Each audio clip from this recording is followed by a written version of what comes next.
stali proti finaloma, tako kanuist kot kanuistov, ampak predvsem smo se osredotočili na ženski del, kajti Novak je bila naša edina finalistka.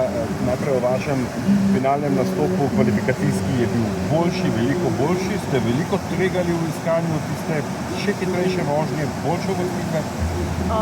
Plan ni bil tvegati, je bil samo malo bolj napadalno se lotiti same vožnje, ampak po prvih dotaknjenih vratcih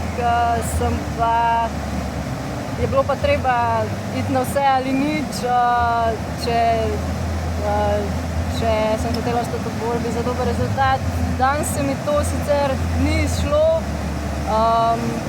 ampak ja, treba je napadati v finalu. Vas je mogoče kaj presenetilo, da ste bili edini od slovenskih predstavnikov v finalu, tudi vsi trije slovenski kanuisti so ostali izven nastopa, torej med 12-terico najhitrejših?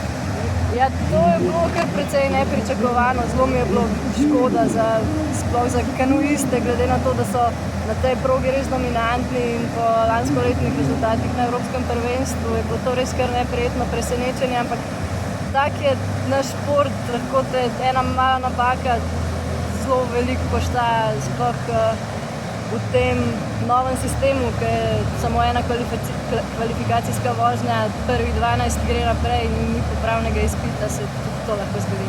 Nekateri so razočarani, vi pa ste v ta zaključek letošnje sezone, pred vami še finale svetovnega pokala v Augsburgu in svetovno prvenstvo, vstopili z uvrstitvijo v finale. Vsaj vi ste v današnji soboti lahko zadovoljni, kako ste se odrezali v Tacnu in jasno, to je bržkone tudi vsaj pozitivna stvar pred nadaljevanjem sezone. Ja, jaz sem zelo zadovoljna z današnjo tekmo, sploh glede na prejšnje rezultate sezone in prejšnjih sezon, ki mi ni zlaufal, je to super popotnica za naprej, za zadnji svetovni pokal in seveda tudi potem za svetovno prvenstvo.